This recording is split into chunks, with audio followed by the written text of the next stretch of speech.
I don't think people generally like change. You don't want your local pub to be renamed the Dog and Duck when it's been the Prince of Wales for 30 years, especially if it's to do with monetary gain. I don't think it's a very popular thing. Well, I'm an Arsenal fan and we've got the Emirates Stadium, so I'm cool with that. You know, it's giving money to the club. I wouldn't like it. I would think, no, it would damage the image in my mind, my view of it.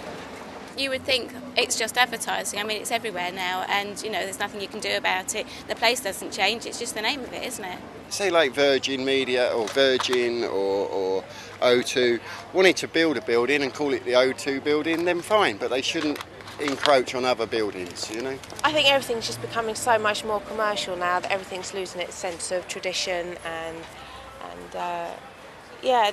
no, it wouldn't appeal to me to go somewhere where they've just completely changed the name, because everyone gets used to one specific name. I see why people are doing it, because it's all about money and showing their brand off. But again, if it was my stadium, I'm a Chelsea fan, if it was Stamford Bridge, to change the name, it becomes less personal.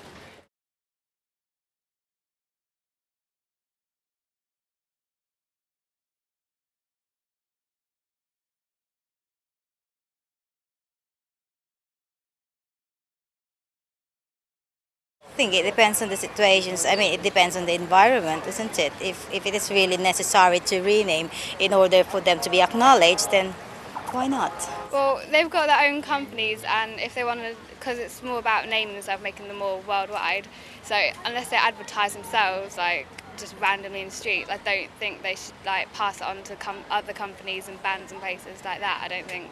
How far do you go? Do you start renaming London City? I mean, you never know. I mean, I think there is a limit to where you can go and what you can do with it, definitely. But what that limit is, I don't know. It's up to the owners, really.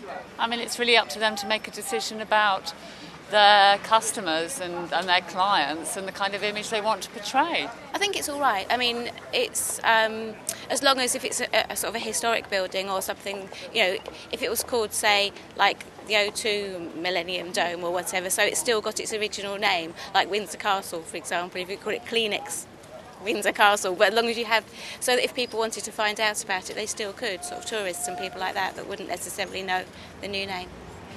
I think, generally speaking, that would be a good idea, that they are restricted in what they can and how they can advertise, really. They do have a lot of freedom, and sometimes it is abused, just for the marketing, purely for them to make as much money as they can.